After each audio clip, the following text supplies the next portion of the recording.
So, obviously, Stu Macher is a very important character in the Scream franchise.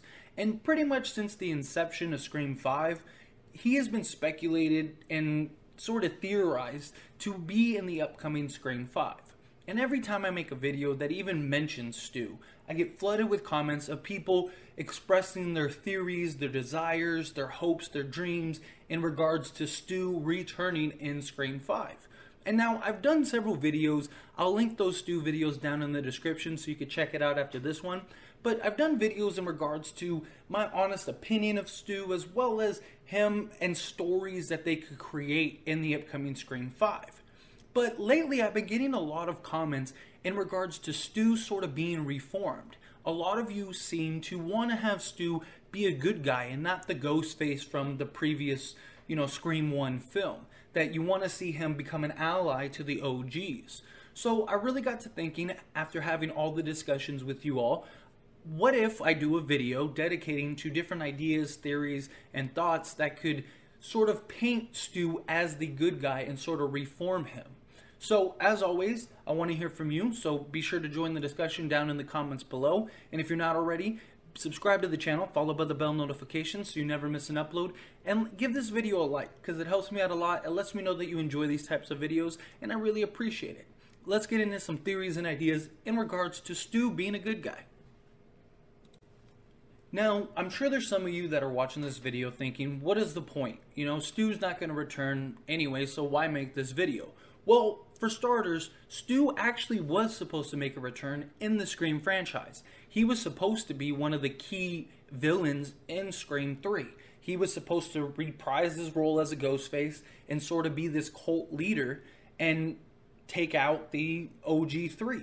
So it was already put to paper and was supposed to be developed, but then Kevin Williamson left and it was a big mess. If you want to hear all the details, check out my Scream 3 What is Wrong video, and that details everything you need to know about why that was a big mess. So we're going off of the preference that Stu was supposed to make a return in Scream 3. So it is very possible that he could return in Scream 5. There is also the whole theories that circle around Stu and Matthew Lillard, who plays Stu, because Matthew was in Scream 2.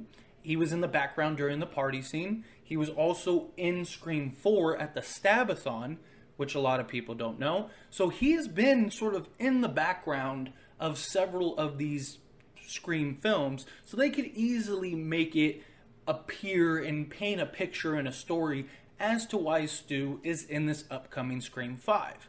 Now, will they do it? If I'm being honest, I don't think so. If I had to put money on it, I would say no. But it could happen, and so why not discuss the possibilities of him being an ally this time instead of what they were planning on doing in Scream 3. And for those of you that are subscribed to the channel that are wondering where are my Scream 2 alternate script videos and stuff, don't worry, I'm working on all those. I just want to gather all the information, and I'm going to start with 2, work my way through all of the films. But back on topic with Stu. So let's assume he does return to Scream 5.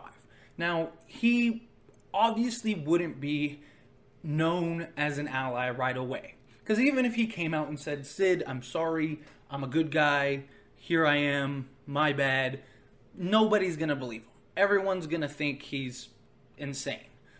The very first thing that they need to do, though, is they need to explain to us, the audience, how Stu came to be. Like, what happened? Because outside of him making these little cameos in the background, there has been no real explanation for why he could return, and we have to go off of the assumption that he did die.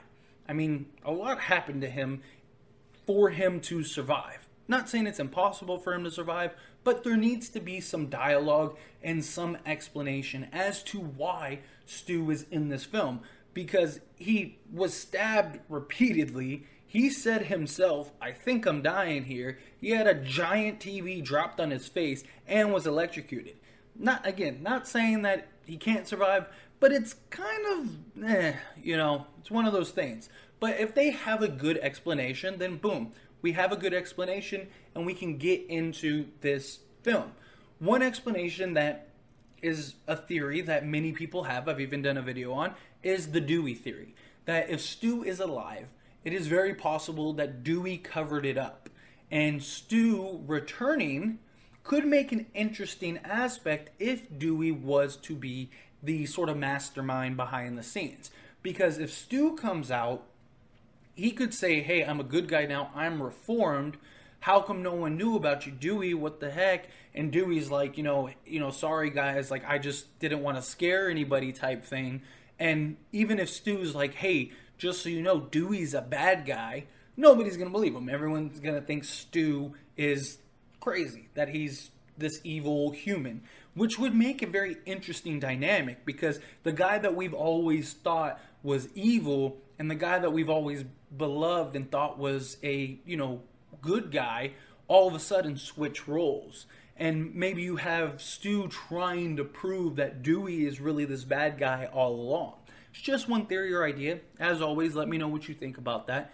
But another sort of idea is not that. Just Stu returns.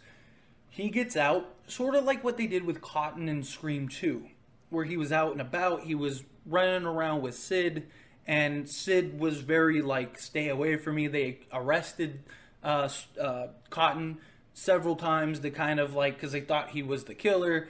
Same dynamic could happen with Stu. You have Stu return. He's trying to show everybody like, look, I'm not a bad guy anymore. Like, I'm reformed, yada, yada, yada. Maybe all the Woodsboro's killing happened. Obviously, he's the main suspect because he just returned to Woodsboro and all these killings picked back up. So they arrest him. He's like, it wasn't me. And now you have that sort of pull and tug, and it also sort of ties into everything that with the OG3 and sort of brings things full circle, which again is very interesting. But you have Stu as this, he's trying to redeem himself the entire film, and then maybe at the end he is sort of the savior for Sydney and Gale and Dewey, or if like many believe that Dewey and possibly even Gale die, well then whoever's left, he sort of saves Sydney at the end, let's say. And he's sort of this hero now instead of the villain, and kind of proves like, look, I'm on your side type thing, and he moves forward into Scream 6. Now, these are just different theories, different ideas. Obviously, I'd love to hear from you. What I'm discussing, I've pretty much covered on all of the comments that I've responded with people, so I wanted to stick to that. But I'd love to hear your thoughts and ideas on what you would like to see, what you think would be an interesting story to sort of reform Stu. Like, how would you want Stu to redeem himself? Obviously, again, you have to have an explanation. You have to have logic as to why he's back in this film. But instead of making him a ghost face, it would be a nice little change to kind of turn things around and just have him be reformed, because he was really killing for Billy. Billy was the influence behind Stu. Billy was the one that recruited Stu and got Stu to murder. Now that Billy's out of the picture, it's very likely and very possible that Stu is just like, hey, I don't want to do that no more. I was sort of gave in to peer pressure from Stu. I looked up to Billy. I looked up to Billy. I admired Billy. And Stu's looking at it as like, now that he's gone, I just did 30 years for this guy. Like, I'm out, I'm free, I want to sort of reform my life and change my life. It's an interesting dynamic. Again, whether Stu will be in this film or not is yet to be seen, but it's interesting and it's fun to sort of theorize and come up with different ideas. At least I think so. I enjoy it. But as always, like I said, join the discussion down in the comments below. Let me know your theories, your ideas with Stu, what you would like to see as far as story goes. Do you like my theories? Do you like my ideas? Do you not? Do you think they're silly? Whatever you have for me, drop it down in the comments below. If you haven't yet, be sure to like this video. It helps me out a lot. Lets me know that you enjoy these types of videos, these little random, character discussions. I enjoy them, so I hope you do too. Let me know by hitting that like, and subscribe to the channel, followed by the bell notifications so you never miss an upload. See you all in the next one.